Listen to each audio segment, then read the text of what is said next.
ശ്രീ ഹരിദാസ്, ഇപ്പോൾ നോക്കൂ, ഈ സ്വർണ്ണക്കൊള്ള കേസിലെ അന്വേഷണം ആദ്യം ഉദ്യോഗസ്ഥ തലത്തിൽ നടപടി ഉണ്ടാവുകയാണ്.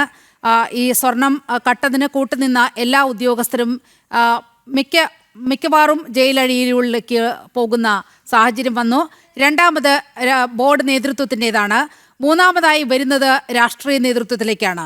കടകംപള്ളി സുരേന്ദ്രനെ കഴിഞ്ഞ ദിവസം ചോദ്യം ചെയ്തു. ആ വാർത്ത പുറത്തു വരാൻ പക്ഷേ 2-3 ദിവസം എടുത്തു എന്ന് മാത്രമാണ്. ഇപ്പോൾ ഇന്ന് പുറത്തു വരുന്ന വിവരം ഈ ഭരണകക്ഷിയിൽ നിന്ന് പുറത്തേക്ക് കോൺഗ്രസിലേക്ക് കൂടി ഇതിൻ്റെ അന്വേഷണം വ്യാപിക്കുന്നു എന്നതാണ്. അടൂർ പ്രകാശിനെ ചോദ്യം ചെയ്യാൻ SIT ആലോചിക്കുന്നുണ്ട്. അത്തരത്തിൽ തീരുമാനം SIT എടുത്തതായുള്ള മാധ്യമ വാർത്തകൾ വരികയാണ്. മാത്രവുമല്ല, അടൂർ പ്രകാശിനെ ചോദ്യം ചെയ്യുന്ന സാഹചര്യം കോൺഗ്രസിൻ്റെ സമുന്നതയായ സോണിയാഗാന്ധി എന്ന നേതാവിലേക്ക് അന്വേഷണം എത്തി നിൽക്കുന്ന സജീവമായ ഒരു സാഹചര്യം കൂടി നമ്മുടെ മുന്നിൽ സംജാതമാകുകയാണ്.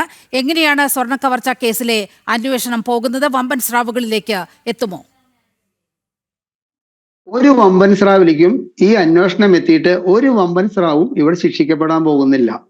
ഇവിടെ ഈ കടകംപള്ളി സുരേന്ദ്രനെ ചോദ്യം ചെയ്യാൻ വിളിപ്പിച്ചത് തന്നെ ജസ്റ്റിസ് ബദറുദ്ദീന്റെ 1-2 ക്വസ്റ്റ്യൻസ് ഉണ്ടായിരുന്നു. അതിലെന്താണ്, ദേവസ്വം ബോർഡിന്റെ ബാക്കിയുള്ള 2 മെമ്പർമാരെ എന്തുകൊണ്ട് നാളിതുവരെ ചോദ്യം ചെയ്തിട്ടില്ല എന്നുള്ളൊരു ചോദ്യം വന്നതുകൊണ്ട് മാത്രമാണ് അവരെ 2 പേരെ ചോദ്യം ചെയ്തത്.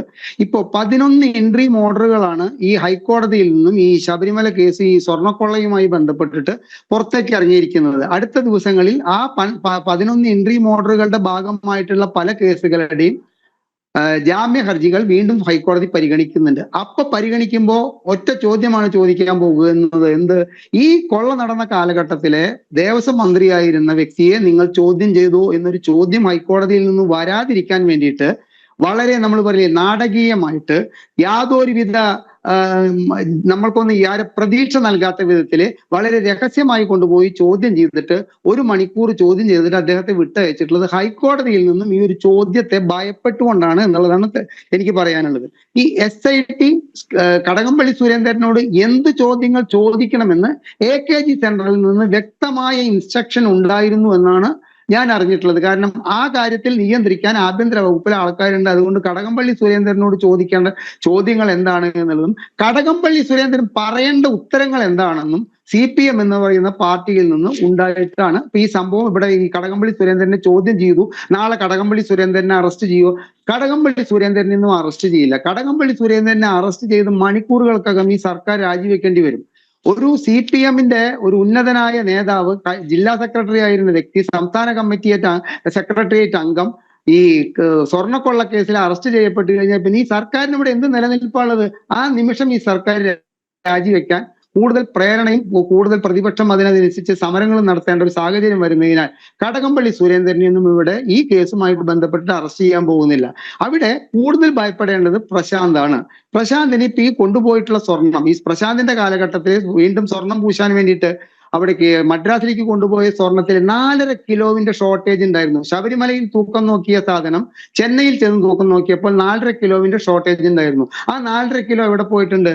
അതിന് ഉത്തരം പറയാൻ പ്രശാന്തിന് ബാധ്യതയുള്ളത് കൊണ്ട് തന്നെ ഒരുപക്ഷെ കടകംപള്ളി സുരേന്ദ്രനെ രക്ഷിക്കാൻ വേണ്ടിയിട്ട് പ്രശാന്തിലേക്ക് ഒരു അറസ്റ്റ് എത്തിയാൽ നമ്മൾ അതിൽ അത്ഭുതപ്പെടേണ്ടതില്ല.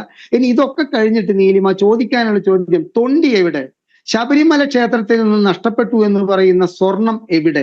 അത് കണ്ടെത്താൻ SITക്ക് ആവാത്തിടത്തോളം കാലം ഇവിടെ നമ്മുടെ സേനാപതി വേണു പങ്കെടുക്കുന്നുണ്ട് ഒരു അഭിഭാഷകൻ എന്നുള്ളതിലേക്ക്. മറ്റുള്ളവർ ആരാണെന്നുള്ള ഈ ചർച്ചയുടെ തുടക്കത്തിൽ ഇല്ലാത്തത് കൊണ്ട് എനിക്കറിയില്ല. അദ്ദേഹം പറയട്ടെ, ഇത്തരം ഒരു കേസ് കോടതിയിൽ എത്തിയാൽ ആദ്യം തന്നെ തൊണ്ടി കണ്ടെടുത്തിട്ടുണ്ടോ? തൊണ്ടി കണ്ടെടുത്തിട്ടില്ല. വാതിൽപ്പാളിയാണോ കളവ് പോയിരിക്കുന്നത്? അതോ ദ്വാരപാലക ശില്പമാണോ കളവ് പോയിരിക്കുന്നത്? ദ്വാരപാലക ശില്പത്തിന്റെ അടിയിലുള്ള പീഠങ്ങളാണോ കളവ് പോയിരിക്കുന്നത്? ഇതിലുൾപ്പെട്ട സ്വർണമാണോ കൊണ്ടുപോയിരിക്കുന്നത്? ഈ 38 കിലോ സ്വർണം എന്ന് പറയുന്നത് എന്താണ്? മാത്രവുമല്ല, ഇതിൽ ഏറ്റവും അതിശയിപ്പിക്കുന്നത് LKG കുട്ടികൾ പറയുന്നത് മാതിരിയാണ്. ഈ സ്വർണ്ണപ്പാളി പോറ്റിക്കൊണ്ട് കൊടുത്തിട്ടുള്ള കർണാടകത്തിലെ വ്യാപാരി അത് ഉരുക്കി വെച്ചത് കണ്ടെടുത്തു എന്ന് പറഞ്ഞിട്ട് അവിടെ നിന്ന് സ്വർണം എടുത്തു കൊണ്ടുവന്നു പറഞ്ഞു കഴിഞ്ഞാൽ 4.5 കൊല്ലം മുമ്പ് ഈ സ്വർണ്ണ വ്യാപാരി ഉരുക്കി വെച്ചിട്ടുള്ള സ്വർണം SIT അന്വേഷണത്തിന് വരുന്ന സമയത്ത് ഇത് കൊടുക്കേണ്ടി വരും എന്ന് കരുതിയിട്ട് അവിടെ ഉരുക്കിയിട്ട് ബിസ്ക്കറ്റുകളാക്കിയിട്ട് നീക്കി വെച്ചു എന്നാണോ നമ്മൾ മനസ്സിലാക്കേണ്ടത്? അപ്പൊ SIT ഇതുവരെയുള്ള അന്വേഷണത്തിന്റെ മുൻപോട്ടുള്ള പോക്ക് കണ്ടു കഴിഞ്ഞാൽ നമ്മൾ സാങ്കേതികമായിട്ട് നമുക്ക് ചിന്തിച്ചു കഴിഞ്ഞാൽ അങ്ങേയറ്റം പാളിച്ചകളുള്ള ഒരു അന്വേഷണമാണ് കേരളത്തിലെ SIT നടത്തിക്കൊണ്ടിരിക്കുന്നത്. പിന്നെ ഈ കടകംപള്ളി സുരേന്ദ്രനിലേക്കും അതിന് മുകളിലേക്കും ഈ അന്വേഷണം എത്തുമോ എന്നുള്ള കാര്യത്തിലുള്ള ആശങ്ക. ഈ കളവ് മുഴുവൻ നടത്തിയിരിക്കുന്നത് വാസുവും പത്മകുമാറും ഈ പറയുന്ന മാതിരി കടകംപള്ളി സുരേന്ദ്രൻ ദേവസ്വം മിനിസ്റ്റർ ആയിരിക്കുന്ന കാലത്ത് അതുമാതിരി തന്നെ വിജയകുമാറും ഒക്കെ കൂടിയിട്ടാണെങ്കിൽ ഇവരെ നിയന്ത്രിക്കുന്ന വ്യക്തികളുടെ പാർട്ടിയാണ് കേരളം ഭരിക്കുന്നത് എന്നിരിക്കെ ഇവർക്ക് വേണ്ട വിധത്തിലുള്ള ഒത്താശ ചെയ്തു കൊടുക്കാനാണോ ശ്രമിക്കുക? ഇവരെ അറസ്റ്റ് ചെയ്യാൻ വേണ്ടിയിട്ടുള്ള നടപടികളിലേക്ക് കടക്കാൻ വേണ്ടിയിട്ട് SIക്ക് പാത വെട്ടിത്തെളിയിക്കലാണോ ചെയ്യുക? തീർച്ചയായിട്ടും ഇവരെ ഒന്നും പെടുത്താതിരിക്കാൻ വേണ്ടിയിട്ട് നമ്മുടെ ഈ പത്മകുമാറിന്റെ മൗനം, പത്മകുമാറിന്റെ ഇന്നലെ എന്താ പറഞ്ഞത്, ശവന്തീനികളല്ല ദൈവതുല്യരായ മനുഷ്യൻ കടകംപള്ളിയാണോ എന്ന ചോദ്യത്തിന് ശവന്തീനി അല്ല എന്ന് പറയുമ്പോൾ കടകംപള്ളി സുരേന്ദ്രനെയും പത്മകുമാറിനെയും ഒക്കെ കൃത്യമായ സംരക്ഷണം CPMന്റെ വലിയൊരു കൊടക്ക് കീഴിൽ സംരക്ഷണത്തോടു കൂടി തന്നെയാണ് ഇരിക്കുന്നത്. പത്മകുമാർ എന്ത് പറയണം എന്ത് പറയണ്ട എന്നുള്ളത് അന്നന്ന് പത്മകുമാറിലേക്ക് എത്തിക്കാൻ CPMന്റെ പ്രവർത്തകരും അതുമാതിരി തന്നെ ജയിലിൽ ഇവർക്കുള്ള ഈ കമ്പിയില്ല കമ്പി എന്ന് നാടൻ ഭാഷയിൽ പറഞ്ഞു കഴിഞ്ഞാൽ ഏജന്റുമാരും ഉണ്ട് എന്നുള്ള കാര്യത്തിൽ യാതൊരു സംശയവുമില്ല. ഇവിടെ ഹൈക്കോടതിയുടെ ജസ്റ്റിസ് ബദ്രുദ്ദീനായ ഈ SITയിൽ തന്നെ CPMനെ അനുകൂലിക്കുന്ന 2 CIമാര് ഉണ്ട് ഈ SITയിൽ. അത് പ്രതിപക്ഷ നേതാവടക്കം ചൂണ്ടിക്കാട്ടിയിരുന്നു. അങ്ങനെ SITയെ സമ്മർദ്ദത്തിലാക്കുന്ന പലവിധ വാർത്തകൾ പുറത്തു വരിക കൂടി ചെയ്യുന്നുണ്ട്. തീർച്ചയായിട്ടും ഈ SITയുടെ അന്വേഷണം ഈ ശബരിമലയിൽ നടന്ന ഈ കൊടും കൊള്ളയ്ക്ക് ഈ SITയുടെ അന്വേഷണം പോരാ എന്നുള്ളത് സാമൂഹ്യ നിരീക്ഷകരായ എന്നെ പോലുള്ളവർ കേരളത്തിലെ 10% ജനങ്ങൾക്ക് വേണ്ടി പറയുന്നതിന്റെ അടിസ്ഥാനപരമായ കാരണം ഇതാണ്. ആരാണ് SITയെ നിയോഗിച്ചിരിക്കുന്നത്? കേരളം ഇപ്പോൾ ഭരിക്കുന്ന ആഭ്യന്തര വകുപ്പ് ആരെക്കുറിച്ച് അന്വേഷിക്കാനാണ് SITയെ നിയോഗിച്ചിട്ടുള്ളത്? ശബരിമലയിൽ കൊള്ള നടത്തിയവരെ കുറിച്ചിട്ട്, സ്വർണ്ണക്കൊള്ള നടത്തിയവരെ കുറിച്ചിട്ട്. ആരാണ് സ്വർണ്ണക്കൊള്ള നടത്തിയിരിക്കുന്നത്? CPMന്റെ ഉന്നതരായ വ്യക്തികളാണ് ഈ കൊള്ള നടത്തിയിരിക്കുന്നത്. അപ്പൊ അവരെ പോയിട്ട് അറസ്റ്റ് ചെയ്ത് കൊണ്ടുവന്നിട്ട് ജയിലിലിടാൻ പറയാൻ ഈ CPMന്റെ ആഭ്യന്തര വകുപ്പിനാവില്ല. ഇനി അടുത്തത് ഇവിടെ ഈ ദേവസ്വം ബോർഡുമായിട്ട് ബന്ധപ്പെട്ടിട്ട് ഇതിനു മുമ്പ് സംസാരിച്ച വ്യക്തി വളരെ വ്യക്തതയോടുകൂടി അതിനെ കുറിച്ചിട്ട് എനിക്ക് വ്യക്തി എന്ന് പറയുന്നത് എനിക്ക് കണ്ണുകൊണ്ട് എന്റെ ചെറിയ മൊബൈലിന്റെ സ്ക്രീനിൽ അദ്ദേഹത്തിന്റെ പേര് കാണാനില്ല, അതുകൊണ്ടാണ് പറയുന്നത്. അദ്ദേഹം വളരെ വ്യക്തമായിട്ട് പറഞ്ഞിട്ടുള്ള കുറച്ച് കാര്യങ്ങളില് എനിക്ക് വിയോജിപ്പുള്ള 1-2 കാര്യങ്ങളുണ്ട്. ദേവസ്വം ബോർഡ് ഒരു ഇൻഡിപെൻഡന്റ് ഭരണസമിതിയാണ്. അവിടേക്ക് സർക്കാരിന്റെ കാര്യങ്ങൾക്ക് നിയന്ത്രിക്കപ്പെടാൻ ഒരു പരിമിതിയുണ്ട്. അത് സാങ്കേതികമായിട്ട് ശരിയായിരിക്കാം സാർ, പക്ഷേ നമുക്ക് സാങ്കേതികത്വത്തിനപ്പുറം ഇവിടെ നടക്കുന്ന കീഴ്വഴക്കങ്ങൾ. ഇപ്പോ എല്ലാ കൊല്ലവും സീസൺ ആരംഭിക്കുന്നതിന് മുമ്പ് ശബരിമലയിലേക്ക് അതാത് കാലത്ത് ദേവസ്വം മന്ത്രിമാർ പോയിട്ട് കാര്യങ്ങൾ വിലയിരുത്തുന്നത് എന്തുകൊണ്ടാണ്? ദേവസ്വം മന്ത്രിക്ക് അതിൽ ഉത്തരവാദിത്വമുണ്ട്. അവിടെ ഒരു തിക്കും തിരക്കിൽ 2 പേര് മരിച്ചു കഴിഞ്ഞാൽ ആദ്യം തന്നെ ദേവസ്വം മന്ത്രിയുടെ രാജിയാണ് ആവശ്യപ്പെടുക. അവിടെ നിന്ന് താഴോട്ടാണ് പിന്നീട് ബാക്കിയുള്ള കാര്യങ്ങൾ ഉണ്ടായിരിക്കുക. അപ്പൊ അതാത് കാലം ദേവസ്വം ഭരിക്കുന്നത് ആരാണോ ആ ദേവസ്വം ഭരിക്കുന്ന മന്ത്രിക്ക് സാങ്കേതികമായിട്ട് നമ്മൾ പറയില്ലേ, തിരുവിതാംകൂർ ദേവസ്വം ബോർഡിന്റെ കീഴിലുള്ള ക്ഷേത്രങ്ങൾക്കായാലും മറ്റേ ഗുരുവായൂർ ദേവസ്വം ബോർഡിന്റെ കീഴിലുള്ള ക്ഷേത്രങ്ങൾക്കായാലും ഒരു നിയമം ഉണ്ടായിരിക്കാം. പക്ഷേ അതിന്റെ ഉത്തരവാദിത്വം അതാത് കാലത്ത് ദേവസ്വം മന്ത്രിമാർക്കാണെന്നുള്ള കാര്യത്തിൽ യാതൊരു സംശയവുമില്ല. ആ സംശയം അതേമാതിരി നിലനിർത്തിക്കൊണ്ട് പറയുകയാണ് ഈ ശബരിമല കൊള്ളയിൽ കടകംപള്ളി സുരേന്ദ്രന് പങ്കില്ല എന്ന് പറഞ്ഞാൽ ഒരു പക്ഷെ സ്വർണം കൊണ്ടുപോയതിന്റെയോ സ്വർണം വിറ്റതിന്റെയോ ഭാഗം പറ്റിയിരിക്കില്ല എങ്കിലും ഇത്തരത്തിലൊരു സ്വർണ്ണക്കൊള്ള ദേവസ്വത്തിൽ നടക്കുന്ന കാര്യം അറിയാതെ പോയിട്ടുണ്ടെങ്കിൽ അതിന്റെ പരിപൂർണ ഉത്തരവാദിത്വം സംസ്ഥാന സർക്കാരിനാണ്. സംസ്ഥാന സർക്കാരിൽ അന്നത്തെ ദേവസ്വം മിനിസ്റ്റർക്കാണെന്നുള്ള കാര്യത്തിൽ യാതൊരു സംശയവുമില്ല. മറ്റൊരു കാര്യം പറയട്ടെ, ഈ ദേവസ്വം താങ്കൾ ഈ ദേവസ്വത്തിന്റെ മറ്റേ ഗുരുവായൂർ ദേവസ്വവുമായിട്ട് ബന്ധപ്പെട്ടിട്ട് ഗുരുവായൂരുകാരനാണ്. അതുകൊണ്ട് ഞാൻ പറയാണ്, ഗുരുവായൂർ ദേവസ്വത്തിലെ എല്ലാ കാലത്തെ അഡ്മിനിസ്ട്രേറ്റർമാരും IAS ഓഫീസർമാരാണ് പതിവ്. 1 or 2 പ്രാവശ്യം അതിൽ നിന്ന് തെറ്റായിട്ട് മറ്റുള്ളവരായിട്ടുണ്ട്. ഈ പിണറായി വിജയന്റെ അങ്ങേയറ്റം വിശ്വസ്തനായിട്ടുള്ള ഒരു സെക്രട്ടേറിയറ്റിലെ അമ്മ മരിച്ചപ്പോ, അമ്മ അവിടുത്തെ തൂപ്പുകാരിയായിരുന്നു, അമ്മ മരിച്ചപ്പോ പിയൂണായിട്ട് ജോലിക്ക് കയറിയിട്ട് പടിപടിയായിട്ട് ഉയർന്നു വന്നിട്ട് ഒരു വ്യക്തിയുണ്ട്. അദ്ദേഹം അവസാനം സെയിൽസ് ടാക്സിൽ GSTയിൽ നിന്നാണ് അദ്ദേഹം റിട്ടയർ ചെയ്തിരിക്കുന്നത്. അദ്ദേഹത്തെ ഗുരുവായൂർ ദേവസ്വത്തിന്റെ അഡ്മിനിസ്ട്രേറ്റർ ആക്കിയ വ്യക്തിയാണ് ഈ കേരളം ഇപ്പോൾ ഭരിച്ചുകൊണ്ടിരിക്കുന്ന മുഖ്യമന്ത്രി. ഇനി അതിന്റെ ബാക്കി പത്രം കൂടി വായിച്ചു കഴിഞ്ഞാൽ ഈ നവകേരള സദസ്സിന് തിരുവനന്തപുരം ജില്ലയിലെ പിരിവ് നടത്താൻ വേണ്ടിയിട്ട് ഉത്തരവാദപ്പെടുത്തിയിരുന്നത് അദ്ദേഹത്തെയാണ്. അദ്ദേഹത്തെ അടുത്ത് നിർത്തിക്കൊണ്ടാണ് പിണറായി വിജയൻ ഒരു കൈ ചൂണ്ടിക്കൊണ്ട് ചോദിച്ചത്. അദ്ദേഹത്തിന്റെ ഫോട്ടോ ഒക്കെ ഇപ്പോഴും യൂട്യൂബിൽ തിരഞ്ഞാൽ കിട്ടും.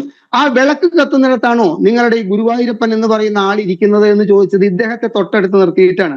അപ്പൊ ദേവസ്വം ബോർഡുകളുടെ അഡ്മിനിസ്ട്രേറ്റർമാരെ നിശ്ചയിക്കാനും ദേവസ്വം ബോർഡിന്റെ ഭരണസമിതി നിശ്ചയിക്കാനും സംസ്ഥാന സർക്കാരിനെ സംസ്ഥാന സർക്കാരിനാണ് അധികാരമെങ്കിൽ ആ ബോർഡുകളുടെ കീഴിൽ നടന്നിട്ടുള്ള ഇത്തരം കൊള്ളകളുടെ ഉത്തരവാദിത്വം ഈ സംസ്ഥാന സർക്കാരിനാണ് സാർ.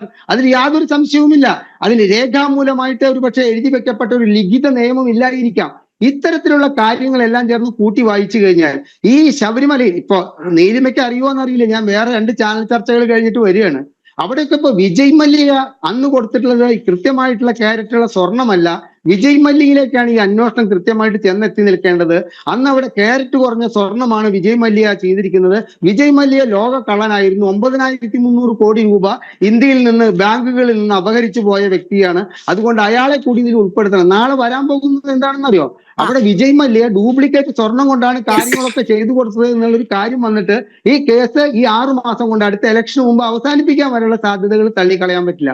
പക്ഷെ നിലവിൽ ഈ SITയുടെ പോക്ക് വെച്ചിട്ട് തൊണ്ടി മുതൽ കണ്ടെത്താനാകാതെ എന്താണ് ശബരിമലയിൽ നിന്നും കളവ് പോയിരിക്കുന്നത്? കരുവന്നൂരിൽ നിന്ന് 400 കോടിയാണോ 200 കോടിയാണോ 150 കോടിയാണോ കളവ് തിരിമറി നടത്തിയിട്ട് തട്ടിച്ചു കൊണ്ടുപോയിരിക്കുന്നതെന്ന് നാളിതുവരെ ഇഡിക്കോ ക്രൈംബ്രാഞ്ചിനോ കണ്ടെത്താൻ കഴിയാത്തതുപോലെ തന്നെ ശബരിമലയിൽ നിന്ന് എന്താണ് നഷ്ടപ്പെട്ടിരിക്കുന്നത് എന്ന് കണ്ടെത്താൻ 60 ദിവസങ്ങളുടെ അന്വേഷണത്തിന് ഇനിയും ആയിട്ടില്ലെങ്കിൽ SITയുടെ ഈ പോക്കിലൂടെ കേരളത്തിലെ ഇത്രയും വലിയൊരു പകൽക്കൊള്ള ഒരു ക്ഷേത്രത്തെ ആസ്പദമാക്കി നടത്തിയിട്ടുള്ള ഒരാളും ശിക്ഷിക്കപ്പെടാൻ പോകുന്നില്ല. പ്രത്യേകിച്ച് കടകംപള്ളി സുരേന്ദ്രനെ പോലുള്ള ഒരു ഉന്നതനായ നേതാവിനെ ബലി കൊടുത്തുകൊണ്ട് SIT അല്ലെങ്കിൽ CPM ഈ അന്വേഷണത്തിന് ഒരു പരിസമാപ്തി കുറിക്കുമെന്നും വിശ്വാസവും എനിക്കില്ല. യെസ്, അങ്ങ് പറഞ്ഞു വരുന്നത് ഈ SIT കൊണ്ട് ഈ സ്വർണ്ണക്കൊള്ളയിലെ വമ്പൻ സ്രാവുകളിലേക്കൊന്നും അന്വേഷണം നീളാൻ പോകുന്നില്ല. വെറും ഗിമ്മിക്കാണ് ഇപ്പോൾ കാണിച്ചുകൊണ്ടിരിക്കുന്നത്. വെറും 10 ദിവസം മാത്രമാണ് ഹൈക്കോടതിക്ക് മുന്നിൽ അവശേഷിക്കുന്ന സമയം.